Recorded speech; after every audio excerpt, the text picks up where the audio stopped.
just want you to know I put my life on the line for that power. Huh? I put my life on the line for that power. That's why I love you. They said Tom not here, whatever. You feel me? They think they finna just run. This damn division still go through us, bro.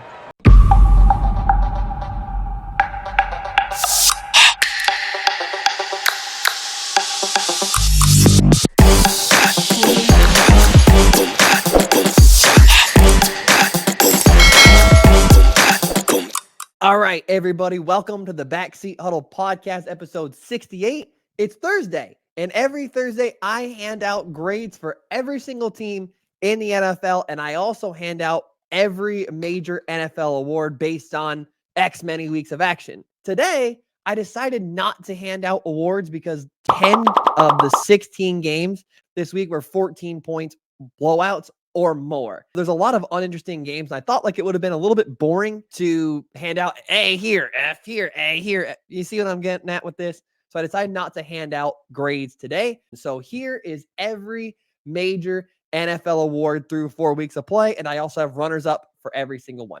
Let's start off with MVP. The MVP is Josh Allen.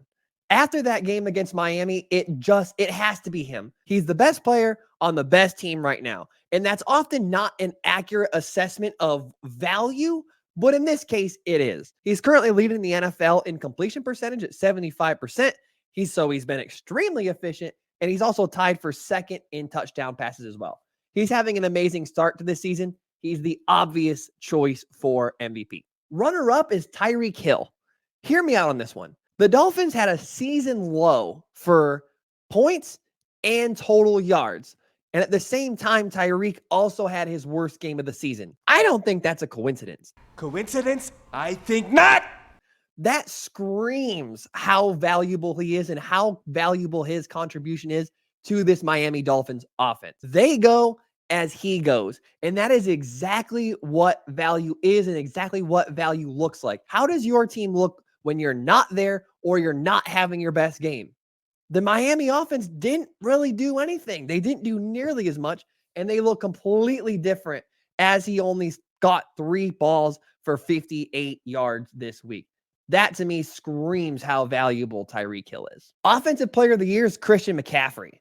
Offensive Player of the Year is a really tough one to choose because it's a really close battle between Christian McCaffrey and Justin Jefferson. Neither of them would be a poor choice here, but I decided to lean towards Christian McCaffrey due to his scoring totals. Through 4 games, Christian McCaffrey has 6 rushing touchdowns and 1 receiving. 7 scores through 4 games puts him on pace for 30 total touchdowns this season.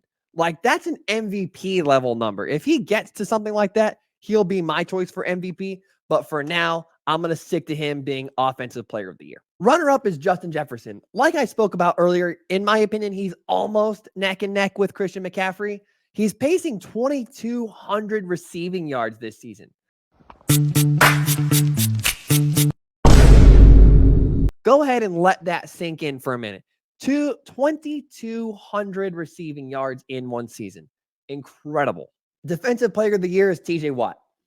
You know why. Let's not waste any time having me explain this to you. You know why he's DPOY. Runner-up is Josh Allen from the Jaguars. Josh Allen's stats for this season are almost identical to TJ Watt. He's been all over the place every game the Jaguars have played, but I'm not going to give him DPOY just to be fucking different. We've seen the value that TJ Watt brings to the Steelers. We know how important TJ Watt is to that team. And I don't know necessarily that I feel the same way about Josh Allen. So for now, I'm going to give it to TJ Watt. Offensive Rookie of the Year is Puka Nacua. This is probably the most difficult award to choose this season because there's some really great candidates for Offensive Rookie of the Year, including CJ Stroud and Bijan Robinson. But I just have to give it to Puka.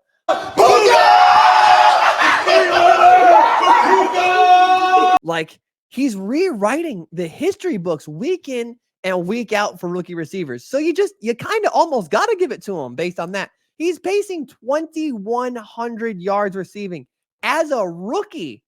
What the fuck? That is fucking insane. So he has to be Offensive Rookie of the Year. Runner-up is Devin Achane.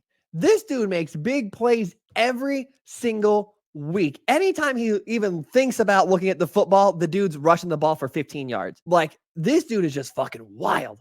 He was the lone bright spot for the Dolphins against the Bills. The past 2 games combined, Devin Achane has 26 carries for 304 yards and 3 scores. We hear this a lot, but those are actual video game numbers. Crazy by Devin Achane. Defensive Rookie of the Year is Jalen Carter.